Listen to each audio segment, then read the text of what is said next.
मोदी जी के नाक के नीचे से विदेश भागे 25 मौतों के जिम्मेदार, 25 मौतों के आरोपी। गोवा अग्निकांड पर फंसी भाजपा सरकार और भाजपाई पुलिस। बताऊंगी क्या है पूरा मैटर, तो आखिर तक वीडियो में बने रहे। नमस्कार, मैं हूं आपके साथ अदिति और आप 4 PM न्यूज नेटवर्क देख रहे हैं। दोस्तों, कल सदन में मोदी जी जवाहरलाल नेहरू को पानी पी पी करके गरिया रहे थे। मतलब जो उनके मन में था वो कहते चले जा रहे थे और दिल्ली से 2 आरोपी उसी वक्त फरार पाए गए। विदेश भागने की खबर सामने आई। बीजेपी सरकार और पुलिस खड़ी खड़ी तमाशा देखती रही और वो भी उसी इंडिगो फ्लाइट से फरार हुए 2 आरोपी, जिस इंडिगो की फ्लाइट जो है कैंसिल हो रही है। फ्लाइट्स कैंसिल हो रहे हैं और उसी फ्लाइट में चढ़कर 2 आरोपी फरार हो गए, विदेश भाग गए। दोस्तों, नियमों को ताक पर रखकर दिल्ली के 2 कारोबारियों ने, 2 बिजनेसमैन ने गोवा में नाइट क्लब खोला था। नाइट क्लब की बनावट से लेकर वहां की सुरक्षा व्यवस्था तक में भारी लापरवाही बरती गई थी। नतीजा यह हुआ कि 6 दिसंबर की रात को नाइट क्लब में आग लगी और ऐसी वैसी आग नहीं लगी कि जो लगी और बुझा दी गई। 25 लोगों की जान ले ली इस आग ने, तुरंत ऑन द स्पॉट। इतने बड़े हादसे के बाद जब जिम्मेदारों को अपनी जिम्मेदारी उठानी थी, तब वो चुपचाप देश छोड़ करके भाग गए, देश छोड़ करके निकल गए। और उन्हें भागने के लिए मदद किसने की, पूरी वीडियो आप सुनेंगे, समझेंगे तो आपको पता चल जाएगा। जी हाँ दोस्तों, गोवा के जिस birch by Romeo Lane night club में बीते दिनों आग लगी थी, उसका मालिक भारत छोड़कर थाईलैंड भाग गए।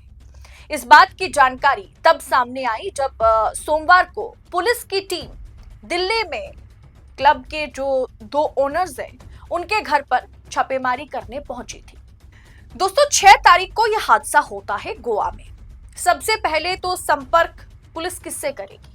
ओनर से, जो मालिक है उनसे संपर्क करेगी पुलिस संपर्क करने की कोशिश करती है, लेकिन ओनर का कुछ अता पता नहीं चलता। उनके फोन स्विच ऑफ आते हैं।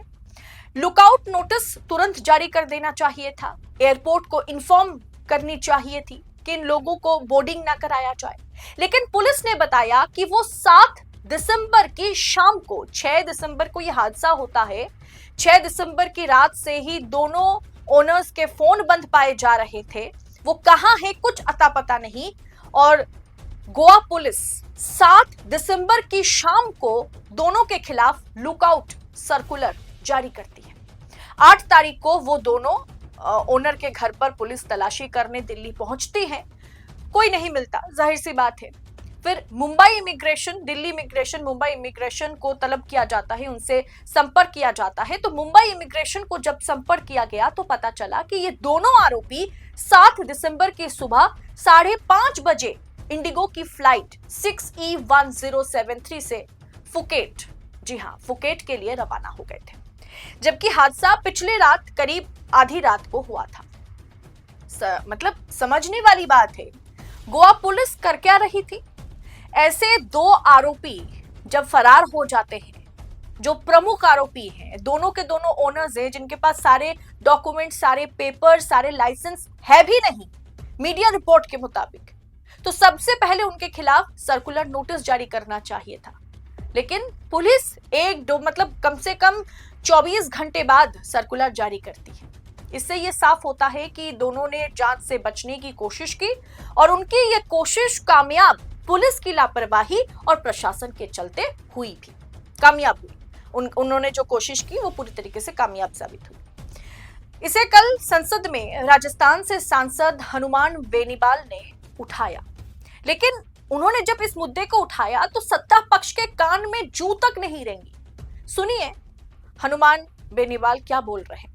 बड़ी चर्चा करें, हाउस चल रहा है, इंडिगो की फ्लाइटें रद्द हो गई, लेकिन आज 5:30 बजे इंडिगो फ्लाइट के अंदर जो लूथरा ब्रदर्स दोनों भाई है, जो गोवा के नाइट क्लब में आग लगी, 27 लोग मारे गए और इंडिगो फ्लाइट से दोनों भाई भाग गए यहीं से। पार्लियामेंटली इससे बड़ा दुर्भाग्य नहीं हो सकता। कौन सी दोस्तों, गोवा में किसकी सरकार है? डबल इंजन की सरकार है।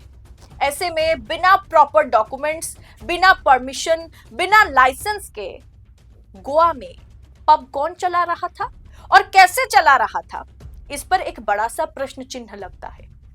डबल इंजन सरकार की पुलिस क्या सो रही थी? 25 लोगों की आग में जलकर मौत हो जाती है, वो जल के राख हो जाते हैं। बाहर से आए टूरिस्ट थे जो जल के राख हो गए, और मोदी जी नेहरू को हर चीज के लिए कोसते रहे और ठीक उसी समय 2 आरोपी पब के ओनर फरार हो गए।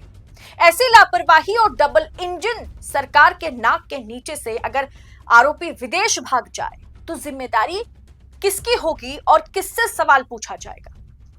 दोस्तों, ये घटना साफ तौर पर दिखाता है कि डबल इंजन की सरकार में जो रामराज्य चलता है, कानून और लॉ एंड ऑर्डर बहुत ही बेहतरीन तरीके से काम करता है, ऐसा है नहीं। गोवा की घटना उसका जीता जागता उदाहरण है कि जब हमारे देश में वंदे मातरम पर एक पूरा का पूरा सेशन रखा जाता है, जब वंदे मातरम को लेकर के कीचड़ उछालने की कोशिश होती है, बाकी पार्टियों को, पुरानी सरकारों को, पुराने प्रधानमंत्रियों को देश विरोधी, एंटी नेशनल एक तरीके से उनका छवि प्रोजेक्ट करने की कोशिश होती है, और तब मोदी जी और उनकी सरकार को, उनकी पुलिस को क्या कुछ करना चाहिए उस पर कोई बात नहीं होती। और नतीजा देखिए, मोदी जी के नाक के नीचे से, डबल इंजन की सरकार के नाक के नीचे से विदेश भागे 25 मौतों के जिम्मेदार आरोपी, गोवा अग्निकांड के मतलब प्राइम सस्पेक्ट्स, दोनों के दोनों फरार हो गए। मेहुल चौकसी भारतीय जनता पार्टी के कार्यकाल में भागे, नीरव मोदी भारतीय जनता पार्टी के कार्यकाल में भागे। मतलब अब आप जानते हैं कि इनको भागने के लिए मदद भी सरकार ही करती है, और फिर सरकार ढूंढने की और देश वापस लाने की नौटंकी भी करती है। फिलहाल इस पूरे सिनेरियो पर आपकी राय क्या है? क्या आप इसके लिए डबल इंजन की सरकार और गोवा पुलिस को जिम्मेदार मानते हैं? कमेंट बॉक्स में बताइएगा। ऐसी तमाम खबरों को यूं ही पड़ताल के साथ पाने के लिए 4 PM के साथ बने रहें, क्योंकि अमूमन ऐसी खबरें आपको गोदी मीडिया के पर्दे पर दिखाई नहीं देगी। तो 4 PM के साथ बने रहें। इस रिपोर्ट में इतना ही, जल्द होगी मुलाकात। बहुत बहुत शुक्रिया आप सभी का। जय हिंद, जय भारत।